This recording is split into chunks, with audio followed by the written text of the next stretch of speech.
Les invito a que abramos nuestra Biblia en el capítulo 3, pero por amor al contexto vamos a empezar del versículo 8, pero nos vamos a detener del versículo 14 al 24. Entonces, capítulo 3 de Génesis. Vamos a comenzar del versículo 8.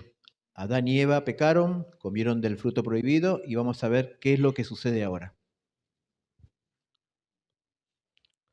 Dice el versículo 8 del capítulo 3, y oyeron la voz de Jehová que se paseaba en el huerto al aire del día, y el hombre y su mujer se escondieron de la presencia de Jehová Dios entre los árboles del huerto. Mas Jehová Dios llamó al hombre y le dijo, ¿dónde estás tú? Y él respondió, oí tu voz en el huerto y tuve miedo, porque estaba desnudo y me escondí. Y Dios le dijo, ¿quién te enseñó que estabas desnudo? ¿Has comido del árbol del que yo te mandé que no comieses? Y el hombre respondió, la mujer que me diste por compañera me dio del árbol y yo comí. Entonces Jehová Dios dijo a la mujer, ¿qué es lo que has hecho? Y dijo la mujer, la serpiente me engañó y comí. Y Jehová Dios dijo a la serpiente, por cuanto esto hiciste, maldita serás entre todas las bestias y entre todos los animales del campo. Sobre tu pecho andarás y polvo comerás todos los días de tu vida. Y pondré enemistad entre ti y la mujer, y entre tu simiente y la simiente suya. Esta te herirá en la cabeza y tú le herirás en el calcañar. A la mujer dijo, multiplicaré en gran manera los dolores de tus preñeces. Con dolor darás a luz a tus hijos, y tu deseo será para tu marido, y él se enseñoreará de ti. Y al hombre dijo, por cuanto obedeciste a la voz de tu mujer, y comiste del árbol que te mandé diciendo, no comerás de él, maldita será la tierra por tu causa, con dolor comerás de ella todos los días de tu vida. Espinos y cardo te producirá, y comerás plantas del campo. Con el sudor de tu rostro comerás el pan hasta que vuelvas a la tierra, porque de ella fuiste tomado, pues polvo eres y al polvo volverás. Y llamó a Adán el nombre de su mujer Eva, por cuanto ella era madre de todos los vivientes. Y Jehová Dios hizo al hombre y a su mujer túnicas de pieles y los vistió. Y dijo Jehová Dios, he aquí el hombre es como uno de nosotros, sabiendo el bien y el mal. Ahora pues que no alargue su mano y tome también del árbol de la vida y coma y viva para siempre. Y lo sacó Jehová del huerto del Edén para que labrase la tierra de que fue tomado. Echó pues Jehová fuera al hombre y puso al oriente del huerto del Edén querubines y una espada encendida que se revolvía por todos lados para guardar el camino del árbol de la vida. Que Dios bendiga su palabra en esta mañana. El tema es juicio y esperanza. Génesis capítulo 3 es uno de los pasajes más tristes y trágicos de toda la Biblia. El hombre que Dios había creado y bendecido y que fue puesto con su esposa en un hermoso jardín, en un huerto donde no le faltaba nada, desobedece el único mandamiento que Dios le había ordenado, el de no comer del árbol de la ciencia del bien y del mal. La desobediencia de Adán trajo miseria, desgracia y muerte a toda la humanidad. El pecado había entrado en el mundo y Satanás había cumplido su misión. ¿Cuál fuera su misión? Su misión, el de engañar a Adán y a Eva, robándoles su santidad original. El domingo pasado vimos las consecuencias inmediatas que Adán sufrieron al rebelarse contra Dios. Sintieron vergüenza al verse desnudos, el miedo se apoderó de ellos, se escondieron de Dios entre los árboles del huerto y se rompió esa hermosa comunión que ellos tenían y disfrutaban con su Creador. Pero Dios sale a buscarlos y los confronta para que sean conscientes de lo que habían hecho y de esa manera se arrepientan de su pecado. Pero vemos que ellos no se arrepintieron. Al contrario, cada uno de ellos culpó a otros y al mismo tiempo culparon a Dios. El hombre le echó la culpa a la esposa, La esposa le echó la culpa a la serpiente y ambos le echaron la culpa a Dios. A ellos ciertamente les dolió las consecuencias del pecado, pero no les dolió la causa del pecado. ¿Cuáles eran las consecuencias del pecado? Estaban desnudos, avergonzados y miedosos. ¿Y cuál era la causa de su pecado? Ellos habían ofendido y traicionado a un amoroso y bueno Dios. Ellos sintieron remordimiento, pero no arrepentimiento, porque el arrepentimiento me conduce a buscar a Dios. En cambio, el remordimiento me conduce a esconderme de Dios. Son dos cosas totalmente diferentes. Dios los confronta para que se arrepientan, pero ellos no se arrepintieron, sino que se excusaron. Y como ellos no se arrepintieron, sino que se escondieron, Dios ahora los va a castigar. Pero en medio de ese castigo, Dios le dará la esperanza de la llegada de un Salvador. Nosotros hoy sabemos que ese Salvador es Cristo, que no solo destruirá a Satanás, sino que también dará a los hombres la oportunidad de recuperar todo lo que Adán perdió. Por esa razón Jesús dijo, cuando estuvo acá en la tierra, yo he venido a buscar y a salvar lo que se había perdido. En Adán lo perdimos todo, pero en Cristo lo recuperamos. Por ejemplo, comunión, compañerismo, santidad, dignidad, vida eterna. Por eso, hermanos, ahora vamos al desarrollo de este pasaje y hoy vamos a ir analizándolo versículo por versículo. Vamos al versículo 14 entonces. ¿Qué dice el versículo 14? Y Jehová dijo a la serpiente: por cuanto esto hiciste, maldita será entre todas las bestias y entre todos los animales del campo. Sobre tu pecho andarás y polvo comerás todos los días de tu vida. En primer lugar, Dios comienza su juicio primeramente con la serpiente. Y notemos algo acá interesante. Dios no le hace ninguna pregunta a la serpiente. A Adán le preguntó, a Eva le preguntó, pero a la serpiente no le preguntó nada. Dios directamente la maldice por encima de todos los animales que había hecho. Maldita serás entre todos los animales. Ella había sido un instrumento del diablo para engañar a Eva. Aquí Dios, en este versículo 14, se refiere a la serpiente animal. En el versículo siguiente, Dios se refiere a la serpiente espiritual, que es el diablo. Pero aquí Dios está tratando con la serpiente animal. Y la maldición sobre la serpiente animal consiste de dos sentencias. Número 1, sobre tu pecho andarás. Y número 2, polvo comerás todos los días.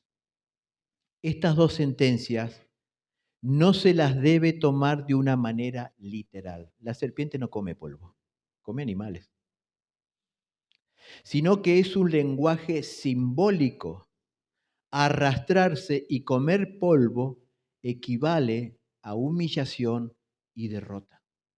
Por ejemplo, hay dos versículos que afirman esto. Miqueas 7:17 dice, hablando Dios acerca de los enemigos de Israel, lamerán el polvo como la culebra, como la serpiente de la tierra.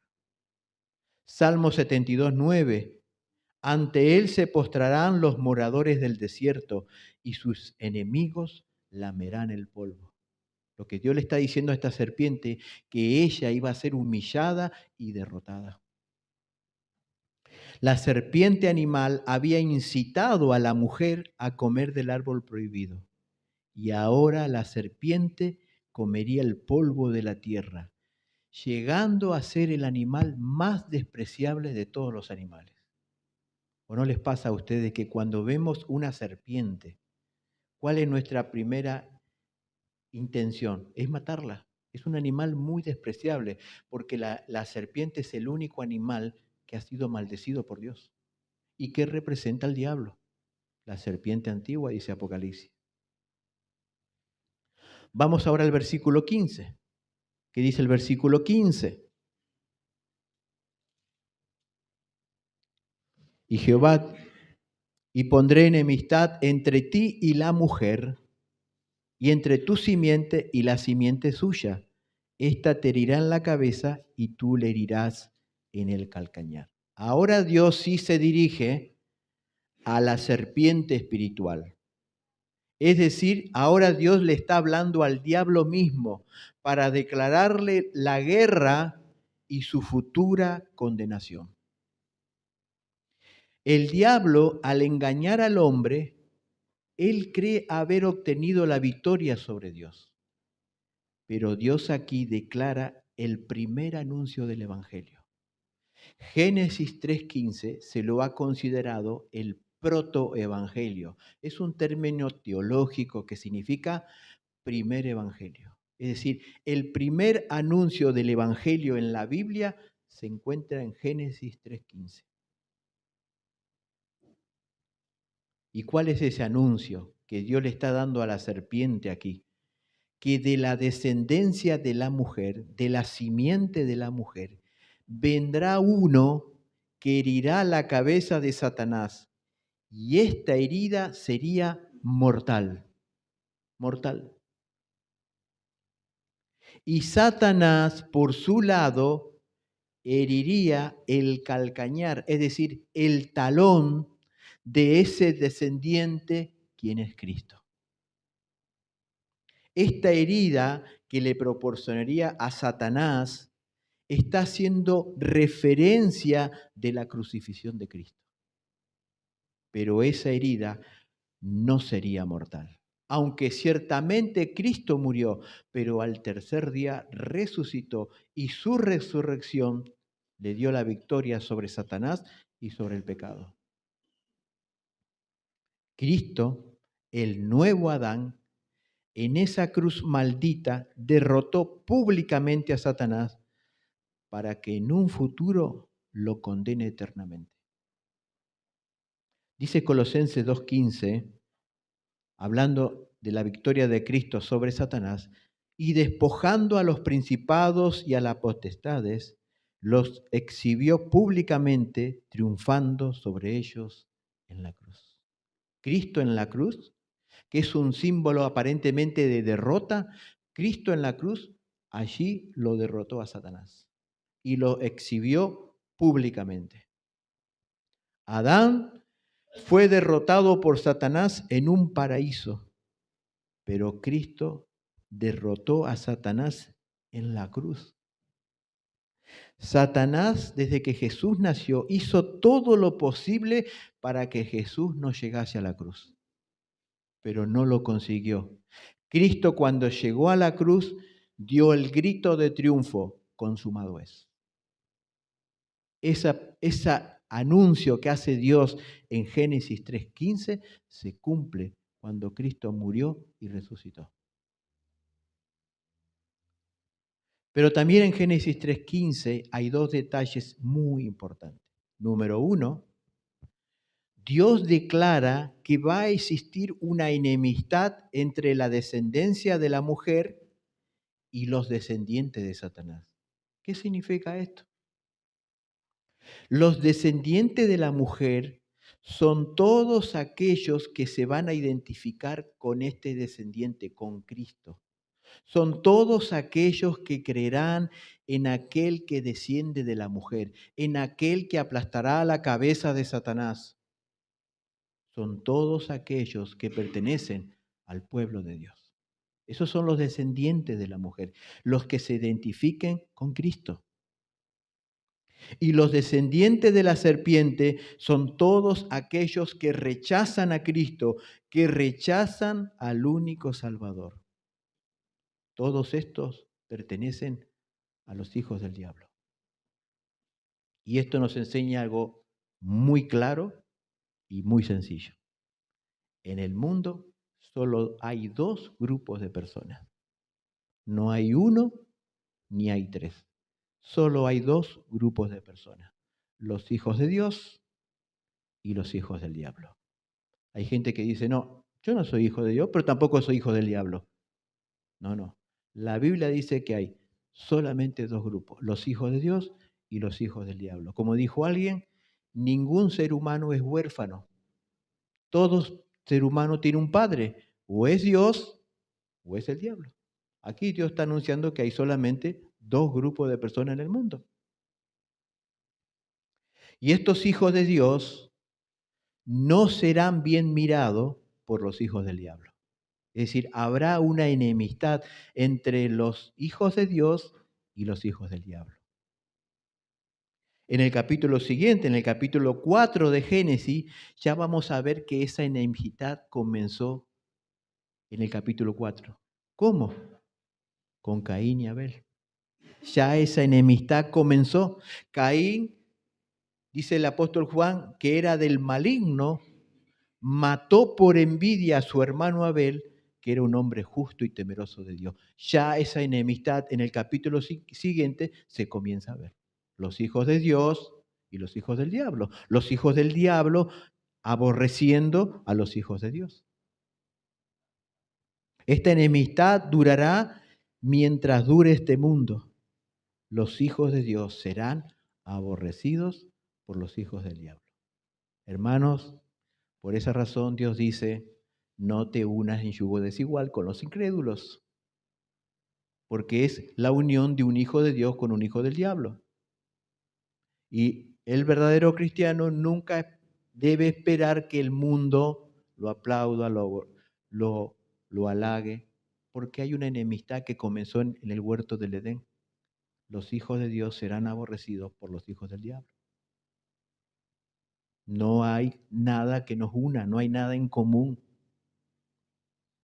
El segundo detalle que podemos ver aquí en Génesis 3:15, y esto es lo asombroso, hermano, que Dios antes de declarar sentencia de juicio sobre Adán y Eva, antes de declararle juicio a ellos, Dios les promete la esperanza de un Salvador que vendría de la descendencia de la mujer.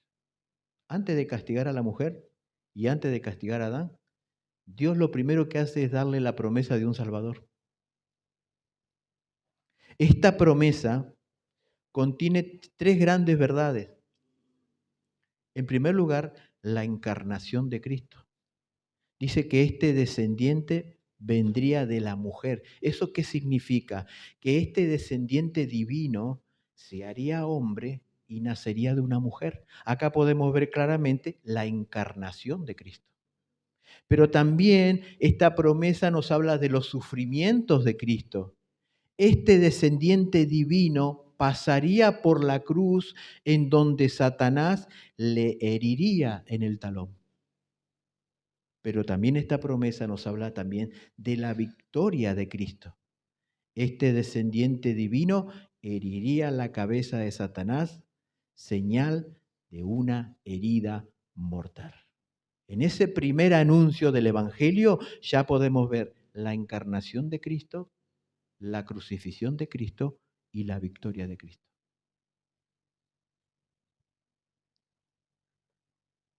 Este versículo 15, hermanos, nos muestra las dos caras de la moneda. ¿Qué quiero decir con esto? Que el Dios verdadero, el Dios de la Biblia, no de la denominación, el Dios verdadero, el Dios de la Biblia, el único Dios, es un Dios santo, pero también misericordioso. Es un Dios que ama, pero que también castiga. Es un Dios que perdona, pero que también condena. Es un Dios que tiene gracia, pero también es un Dios que tiene ira. No podemos enfatizar el atributo del amor e ignorar el atributo de su santidad. Ni tampoco podemos enfatizar su ira e ignorar su gracia.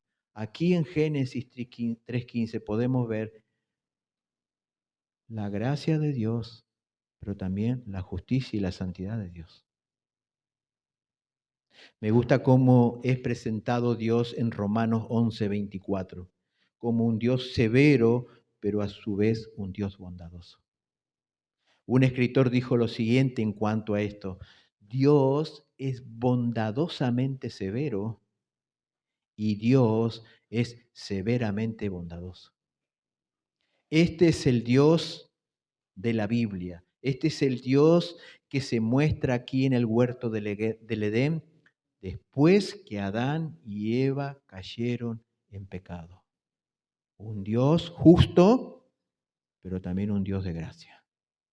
Un Dios que ama, pero también un Dios que castiga. Y ahora vamos a ver en los versículos siguientes el castigo que Dios reservó tanto para Eva como para Adán. Pero no nos olvidemos que antes de aplicar el castigo, Dios dio la esperanza de un Salvador. Por eso allí podemos encontrar las dos caras de la moneda. Un Dios santo, pero también un Dios amoroso. Versículo 16. Vamos a ver qué dice. Versículo 16.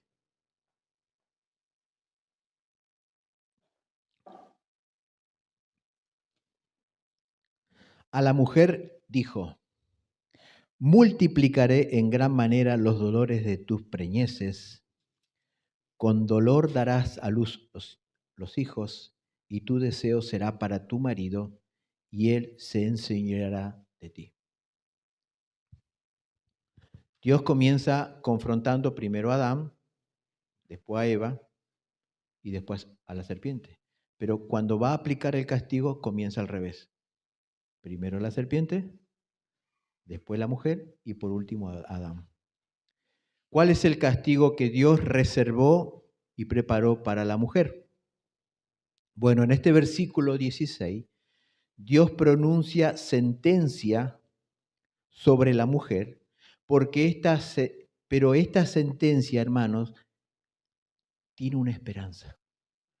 En medio de la sentencia que Dios le aplica a la mujer, hay una esperanza. Por eso el tema de hoy es juicio y esperanza.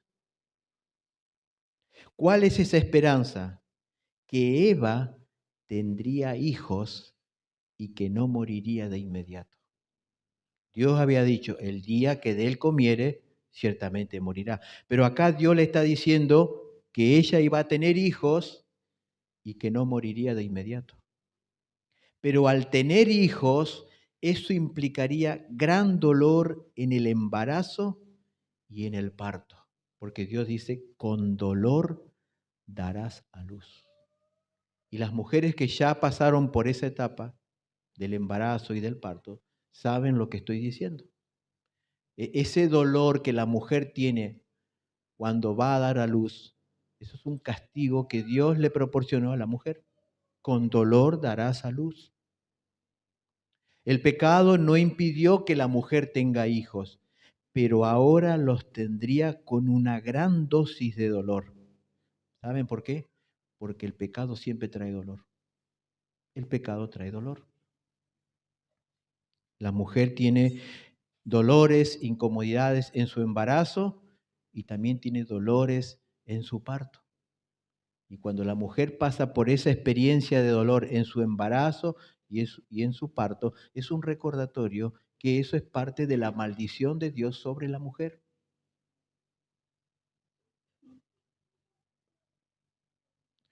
Ahora, no solo la mujer por causa del pecado sufriría como madre, porque daría a luz sus hijos, sino que también sufriría como esposa.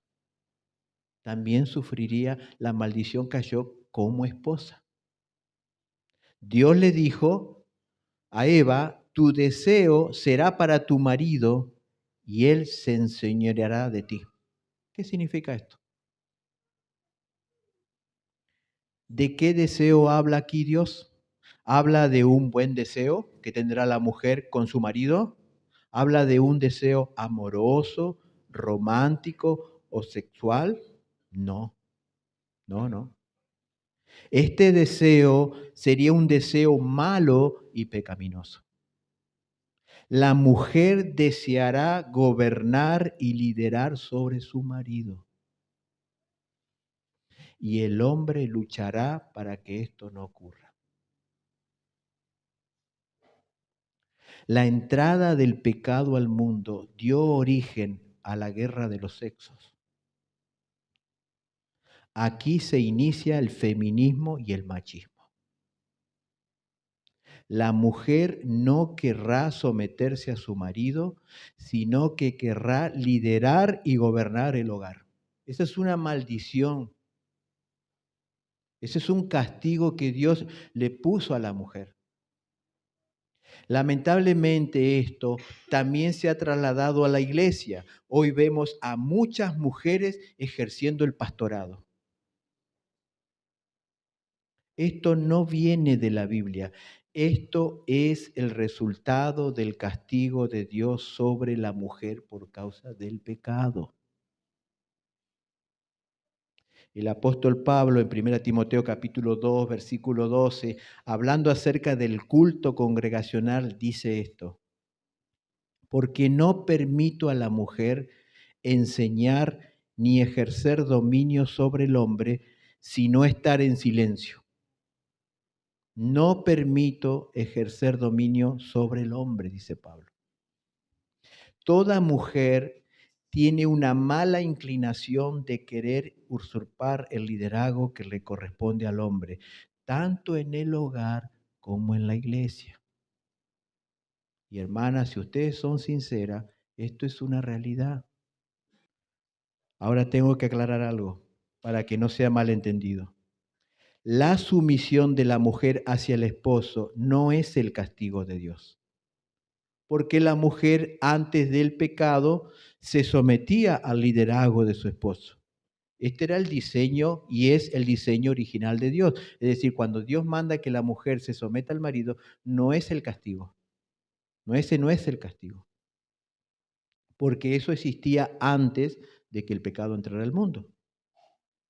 Pero cuando el pecado entró al mundo, a la mujer le va a costar someterse a su esposo, a menos que esa esposa esté llena del Espíritu Santo.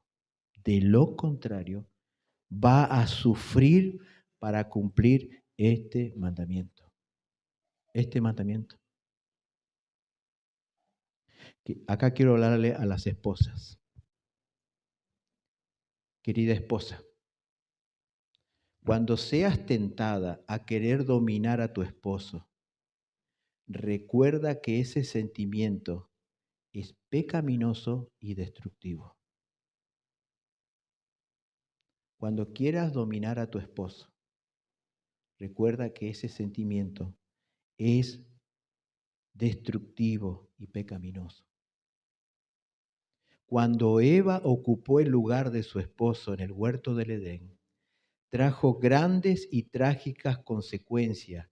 Eva actuó independientemente de su esposo y Dios la castigó. Dios la castigó. Recuerda también, hermana, que Dios estima a la mujer que tiene un espíritu afable y apacible, pero no estima a la mujer rebelde y contenciosa. Dios dice que Él estima a la mujer afable y apacible. ¿Qué significa afable y apacible? Cariñosa y pacífica. Querida hermana, mira a Cristo.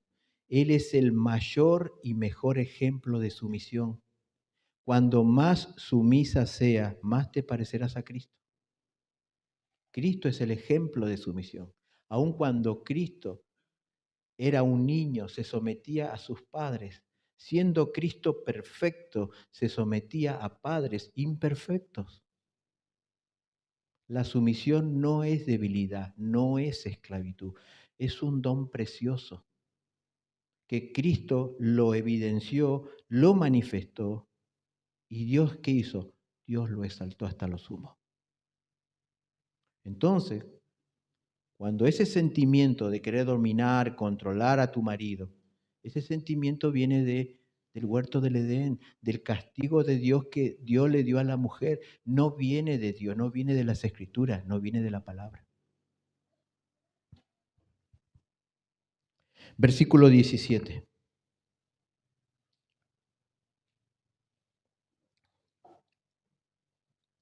Y al hombre dijo: por cuanto obedeciste a la voz de tu mujer y comiste del árbol que te mandé diciendo, no comerás de él, maldita será la tierra por tu causa, con dolor comerás de ella todos los días de tu vida. Dios ahora se va a dirigir a Adán. Dios ahora va a hablarle a Adán. Dios ahora lo va a castigar a Adán. Y lo primero que es acusarle de su pecado. ¿Cuál fue el pecado de Adán? Y Dios se lo está diciendo acá. Por cuanto obedeciste a la voz de tu mujer. Y algún hombre podrá decir, ve, que no hay que escuchar a la mujer. No, eso no está diciendo eso. No significa que el esposo no debe escuchar a su esposa cuando ella le da una opinión o una sugerencia. Eso no significa el pasaje. Lo que significa es que el esposo bajo ninguna circunstancia debe obedecer a su esposa cuando ella le pide algo que va en contra de la voluntad del Señor. Eso significa, por cuanto obedeciste a la voz de tu mujer. Por ejemplo, si una esposa le dice al esposo, amor, hoy no vamos a la iglesia, vamos a quedarnos a dormir un poco más. O mañana no vamos a ir a la iglesia porque tengo familiares que no van a venir a visitar. No vamos a ir a la iglesia. El esposo sabe que Dios le ha ordenado congregarse en el día del Señor. En ese caso, él no debería obedecer ni escuchar a su esposa, sino más bien obedecer al Señor. Porque lo que el Señor dice está por encima de lo que digan los demás, inclusive tu amada esposa. Si el patriarca Job le hubiera hecho caso a su esposa cuando él perdió todo, Job hubiera maldecido a Dios y se hubiera quitado la vida. ¿Qué le dijo la mujer a Job? Maldice a Dios y muérete. Pero Job no le hizo caso a su esposa. El error de Adán fue obedecer a su esposa antes que a Dios. Ahí está el problema. Él despreció el mandato de Dios y apreció el mandato de su esposa. Ahí está el problema. Adán había sido creado para gobernar, pero Adán se sometió a la voluntad de su esposa y al mismo tiempo despreció el mandamiento de Dios. El esposo que no lidera su hogar está actuando en contra del diseño original de Dios, está pecando y abriendo la puerta a terribles consecuencias. Parte del versículo 17 hasta el versículo 19, Dios va a manifestar su desagrado sobre Adán, maldiciendo la tierra, pero cuidado, no maldiciendo a Adán. Dios maldijo la tierra, pero no a Adán. Dios le dice a Adán, por tu causa la tierra será maldita. Por tu causa, Adán. No dice por Eva, por tu causa, Adán, la tierra será maldita. Los frutos buenos que la tierra pueda producir de aquí en adelante habrán de ser cosechados con gran fatiga y esfuerzo. La maldición de la tierra implicaría que la agricultura se convertiría en una tarea agobiante para el hombre. Lo que debía ser un deleite se convertiría ahora en un arduo trabajo. Porque ahora la tierra produciría espinos y cardos. Estas son plantas que no son para el sustento humano, sino que son un estorbo para tener una exitosa cosecha. Estas malas plantas crecerían espontáneamente y el hombre tendría que afanarse para quitarlas del campo. También parte de la maldición es que ahora el hombre debía sudar para comer el pan de cada día, cosa que antes no. ¿Recuerdan el capítulo 2? Adán estaba en el huerto y tenía disponibilidad todos frutos hermosos para él. Ahora no. Ahora iba a tener que transpirar para comer el pan de cada día. Dios aquí no maldijo el trabajo, como algunos creen, porque el trabajo es sagrado, ya existía antes que el pecado entrara al mundo. ¿Recuerdan que hay tres cosas que existían antes que el pecado entrara al mundo? El día de reposo, el trabajo y el matrimonio. El trabajo no es una maldición. No es una maldición, es algo sagrado. Lo que pasa es que ahora el trabajo iba a ser fatigoso. ¿Por qué? Por causa del pecado. Lo que Dios hizo es que el trabajo se convierta en algo duro, fatigoso, pero en sí el trabajo es algo digno y necesario para el mantenimiento del hombre y su familia. Y por último, Dios le recuerda a Adán que él es polvo y al polvo volverá. Esto hace referencia de que un día va a morir y va a volver a la tierra de donde fue tomado. Dios ya le había instruido y advertido acerca del árbol. El día que de él comiere ciertamente morirá. Dios fue misericordioso al no matarlo en ese instante, sino que postergó ese castigo para más adelante. Dios fue misericordioso, hermano. Muy misericordioso. Porque Adán y Eva cuando pecaron tendrían que haberlo matado en ese mismo momento, pero Dios lo postergó. Postergó ese juicio. ¿Qué aprendemos aquí, hermanos? Que tanto el dolor, el sudor, las espinas, la maldición y la muerte son un constante recordatorio de que somos pecadores, de que somos pecadores y que el pecado siempre trae castigo. Pero a su vez, esto nos recuerda que Dios proveyó un Salvador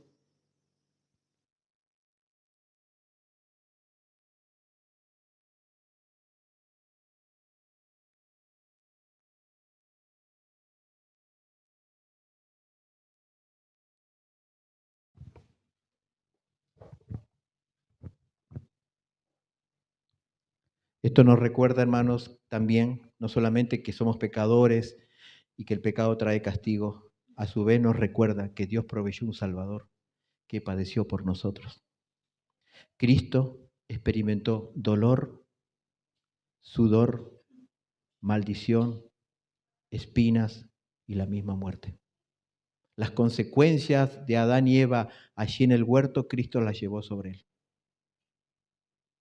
Él fue herido por nuestras rebeliones, molido por nuestros pecados. El castigo que nosotros merecíamos cayó sobre él. Cristo llevó esas consecuencias sobre nosotros. Versículo 20, hermanos. Y llamó a Adán el nombre de su mujer, Eva, por cuanto ella era madre de todos los vivientes. En este versículo 20 notamos algo interesante, la fe de Adán. Acá podemos notar que Adán le creyó a Dios. La fe de Adán. Adán aquí le creyó a Dios y por esta razón Adán llama ahora a su esposa con el nombre de Eva. Eva significa vida, viviente. Ella no solo sería madre de los vivientes, sino que también sería la madre de la simiente prometida que derrotaría a Satanás. Adán creyó la promesa de que Dios enviaría a un descendiente de Eva para derrotar a la serpiente, al diablo. Adán creyó. La fe de Adán se hizo visible al cambiarle el nombre a su esposa. Porque ¿cómo la llamó Adán primeramente a su esposa? Varona. Ahora la llama Eva. Porque Adán le creyó a Dios. Y porque le creyó a Dios, le cambió el nombre a su esposa. Ahora se llamaría Eva, porque ella sería madre de los vivientes. Ella sería madre de aquel que un día vendría y derrotaría a Satanás. Esto nos enseña, hermanos, que la verdadera fe se evidencia por obras. Una fe que no tiene obras es una fe falsa. Adán creyó y Adán actuó. Versículo 21. Y Jehová Dios hizo al hombre y a su mujer túnicas de pieles y los vistió. Evidentemente, Dios tuvo que sacrificar animales. Aquí encontramos el primer sacrificio en la Biblia y el primer sacrificio lo hizo Dios. Tuvo que sacrificar animales para vestir a Adán y Eva y de esa manera reemplazar los delantales de hojas de higuera. Animales inocentes tuvieron que morir para que el hombre y la mujer pudieran cubrir su vergüenza. Adán y Eva debieron haber muerto, pero un animal inocente tomó su lugar. Un animal inocente. Esto es una clara ilustración de lo que Dios haría siglos más tarde. Dios un día sacrificaría a su único hijo por nosotros que merecíamos morir. Eso es una ilustración, un reflejo de lo que Dios haría más adelante. Tomaría a su único hijo, inocente, sin mancha, sin pecado, y lo sacrificaría por nosotros, los rebeldes. Primera Pedro 3:18 dice, el justo por los injustos, para llevarnos a Dios, para devolvernos a Dios. Versículo 22. Y dijo Jehová Dios, he aquí el hombre es como uno de nosotros, sabiendo el bien y el mal. Ahora pues, que no alargue su mano y tome también del árbol de la vida y coma y viva para siempre. No sé si usted se dio cuenta, pero Dios aquí está mostrando gracia y misericordia. En primer lugar, Dios aquí no está hablando con ningún ser espiritual, como los ángeles, serafines y querubines. Dios está haciendo una declaración trinitaria, porque dice, para que el hombre no sea como nosotros. El Dios de la Biblia es trinitario. Hay un solo Dios que subsiste en tres personas, Dios Padre, Dios Hijo, Dios Espíritu Santo. Dios dice, el hombre es como uno de nosotros. Adán y Eva creyeron la mentira de la serpiente de que si comían del fruto prohibido serían como Dios, conociendo el bien y el mal. Y esto es una media verdad. Es una media verdad. El hombre ha llegado a ser como Dios, pero en ningún sentido es igual a Dios.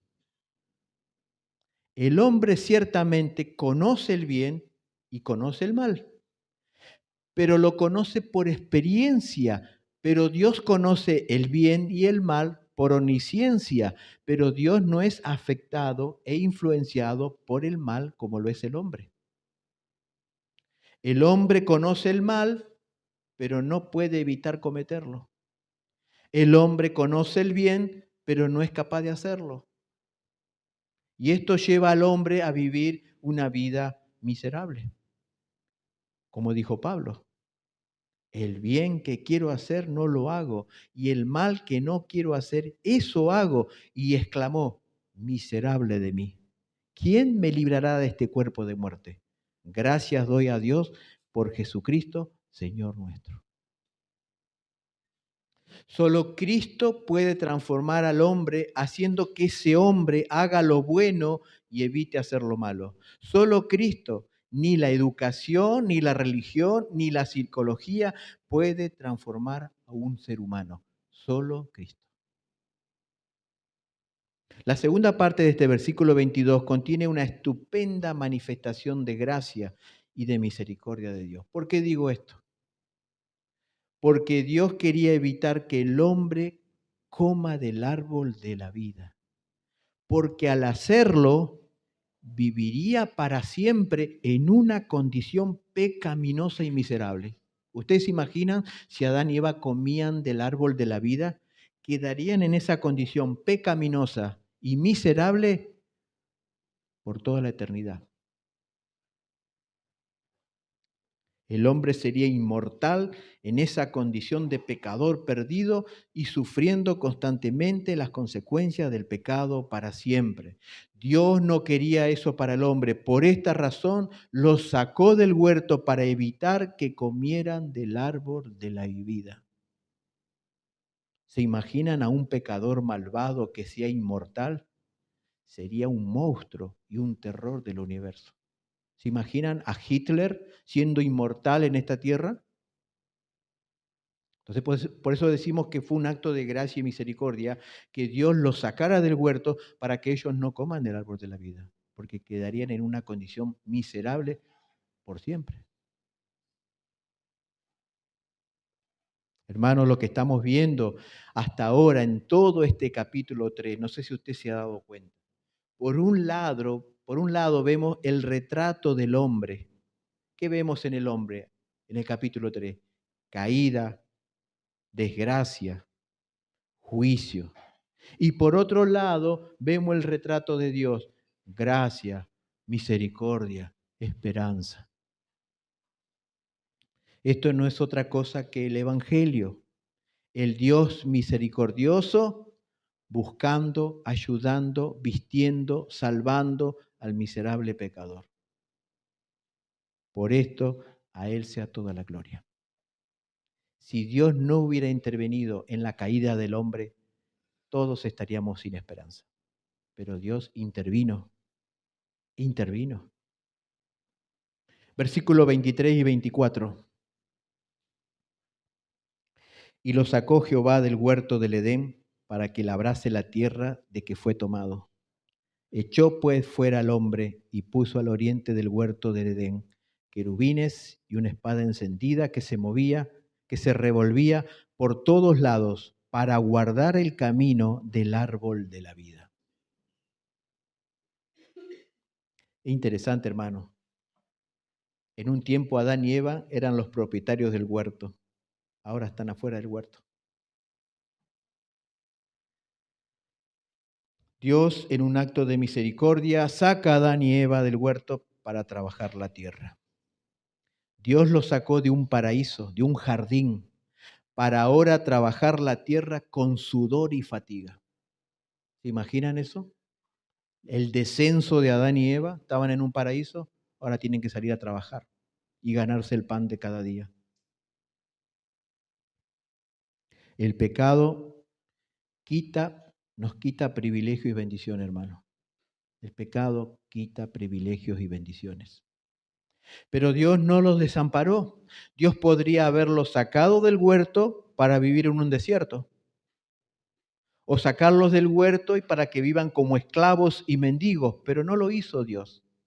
Dios le dio la oportunidad de volver a empezar esperando la promesa del Salvador prometido de Génesis 3:15. Dios le dio la esperanza de que vuelvan a comenzar, ya poniendo la mirada en ese Salvador que vendría. Dios podría haberlos mandado a un desierto, pero no lo hizo.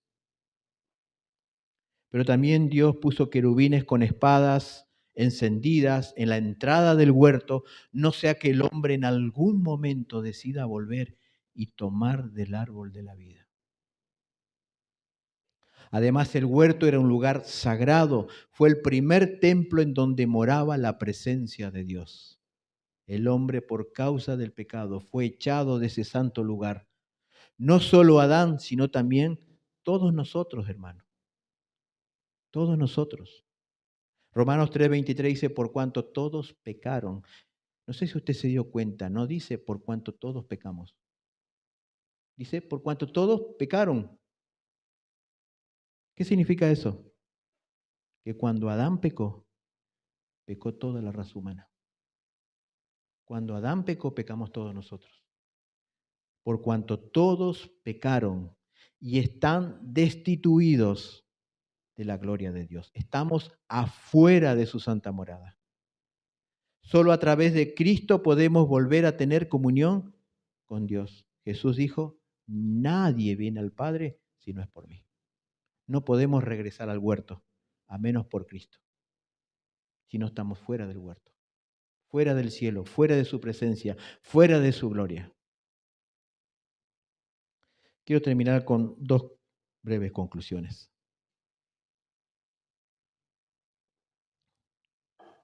Número 1, la causa de toda esta tragedia que pasó allí en el huerto del Edén es porque tanto Adán y Eva desecharon la palabra de Dios. Ese fue el pecado. Ellos desecharon el único mandamiento que Dios le había dado. Ellos desecharon la palabra de Dios. Adán obedeció a su esposa obedeció a la serpiente y ambos despreciaron la palabra de Dios. Hermanos, despreciar la palabra de Dios es buscar nuestra propia ruina. Si Dios determina o manda algo en su palabra, es final. No importa lo que diga el mundo, no importa lo que sienta mi corazón, no importa lo que diga mi familia o mis amigos. Lo que Dios dice es final. No se discute, no se negocia, no se desobedece.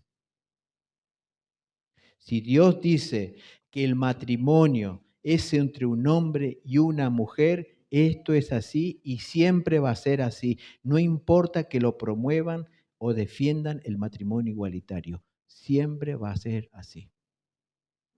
Hoy como nunca en las redes sociales se está promocionando el matrimonio igualitario. Pero en la Biblia, Dios dice que el matrimonio es entre un hombre y una mujer y punto. Lo que Dios dice es la verdad y la única verdad. Si Dios dice que el hombre y no la mujer deben ser el líder del hogar y de la iglesia, esto es así y siempre va a ser así. No importa lo que digan los teólogos o pastores liberales, siempre va a ser así. Siempre. El que desprecia la palabra de Dios está despreciando al Dios de la palabra. Esa fue la tragedia en el Edén. Tanto Adán y Eva desobedecieron la palabra de Dios, menospreciaron la palabra de Dios. Y así no fue. Y así también nos va a ir a nosotros cuando despreciemos la palabra de Dios. Cuando pongamos en primer lugar lo que dicen los demás, lo que siente mi corazón, lo que dice el mundo, lo que dice la sociedad, lo que dice mi familia, y despreciamos la palabra de Dios. La palabra de Dios es final, no se discute. Dios tiene razón, nosotros no. Para aquellos que no son del Señor. Yo sé que acá hay personas que no son del Señor y que domingo tras domingo vienen a la iglesia, pero no son del Señor. Querido amigo, aún en las peores circunstancias o condiciones de la vida, siempre de parte de Dios hay una luz de esperanza. Dios en la tragedia más grande de este universo, cuando el hombre cayó en pecado y en desgracia, anunció una promesa de esperanza. En medio de ese caos de caída, rebeldía, Dios anunció una esperanza. Esa esperanza es Cristo. Cristo es la única esperanza del hombre caído y condenado. Cristo. Es por esta razón que cuando una persona muere sin Cristo, muere sin esperanza. Ayer escuchaba que un joven de 20 años se quitó la vida. 20 años ya no querés vivir. ¿Por qué? Porque no ven ninguna esperanza. Pero Cristo es la esperanza del mundo. Cristo, no hay otro. Hoy esa esperanza está disponible y no importa tu pasado, no importa la gravedad de tu pecado, Dios hoy, no sé mañana, pero hoy te ofrece esperanza de salvación y de una nueva vida. Hoy.